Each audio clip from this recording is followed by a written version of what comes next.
The old man with a friendly face. The day was hot. Roasting. The sky was a blazing bright light that shined above me. School time had come to an end and I was making my way home. Passing through suburban streets, the sun seemed to lower even further, gleaming, burning my eyes. Heat immediately punctured my skin and forced me to remove my jumper. As I stuffed the jumper deep into my school bag, I noticed someone further along the street. Proceeding forward, not too far away from my house, I saw him. He helplessly stood seeing off. Sweat that was dripping rapidly from his forehead. The man was small, although a lot taller than my 12-year-old self. He was small for a grown man. The closer I approached, the more I could make him out through the summer air. He appeared old, having graying hair and wrinkly, leathery skin. His arms and legs were swarmed with varicose veins. Nearing the old man, he turned to me and smiled. A charming, innocent grin grew and I gave one back. His face, smiling, he looked friendly, looked like a decent person. To go along with his jolliness, he had a huge hanging belly. He would make for a perfect cast as Santa Claus if he grew out his beard. I continued onward, approaching my house. Then I heard him desperately call out to me. "Oh, dear," he said in a high-pitched tone, obligating my head to turn.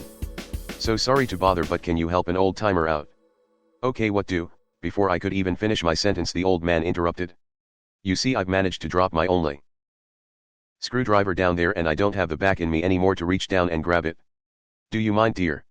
"No, not at all," I replied. "Oh, thank you so much, dear. You see, it's quite far in there." He pointed with a crooked, yellow-stained finger to below the wide, white van that had only now revealed itself to me. I looked at him with an unintentional look of concern. He reassured me by saying, "Just down there." Still pointing. I crouched down, touching the concrete ground, still keeping eye contact with the kind old man. He was licking his lips. Breaking my gaze, I poked my head in under the van. The surrounding light still shined bright, but only darkness could be seen under. Shaded shadows surrounded me the further I leaned inside. I couldn't see the screwdriver. I reached forward, attempting to grab something, swaying my hand left and right. I only felt the thick warm air. "Sorry, I can't see it. I told you it's deep in there," he chuckled. Practically beneath the mammoth metallic van, claustrophobic and scared of the ever-growing blackness, I retreated back to the light. Crawling backward, I could only see two stumped legs. "I can't find it." There was no answer from the old man. "Mister, I'm scared." Still there was no answer. The back van door was pulled open like a train speeding past. Now I knew there was no screwdriver. The first thing he grabbed was my hair, tearing me out from underneath the van. My yelps of pain and panic were soon silenced as he put his gross, greasy hands over my mouth, pressing down on my nose, making it impossible to breathe. His other hand soon found my throat and in one sporadic motion he threw me inside through the swinging back door of the van. Nothing was inside the van except me, no tools, no steps, no screwdriver or anything that a tradesman would use, only me. I sat there trying to gather the air back into my lungs as the old man hurried inside the van, starting it. He sped off, heading straight forward.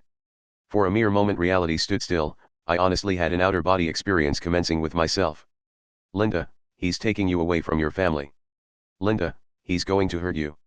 Linda, you're going to die if you don't do something." Linda screamed. And that's exactly what I did. I screamed. Roared at the top of my lungs, screeching, bursting eardrums, wailing, bagging the side of the van. I yelled for my freedom. Suddenly, not too long after I decided to have an outburst of shouts, the van came to a halt. He stopped the van in the middle of the road. He calmly slid the door open, letting in total sunshine. The friendly old man's face had become mean, cold, lifeless. I flew out the van, running away. He simply drove off, not speeding or driving like a maniac. He just drove off. This is where my memory becomes fuzzy. I must have made it back home, walking God knows how far. My mother tells me I came inside like nothing happened. I didn't talk for the whole day, and when this continued into the night, she knew something was wrong. She took me to the hospital that very night. I had torn my vocal cords and bruised my throat and lungs. As disturbing as it is, pain never felt so good. Next thing I can remember is writing on a piece of paper, answering the policeman's questions. I still don't know if they caught him. Today I am a 50-year-old woman with kids of my own. Nobody knows of this story besides me and my mom.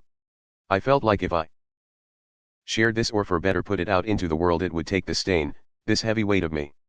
I'm not sure if it will. I guess we'll need to wait and see. But if there is anything to take away from this, I would say when you see a friendly face, think to yourself what's truly underneath it.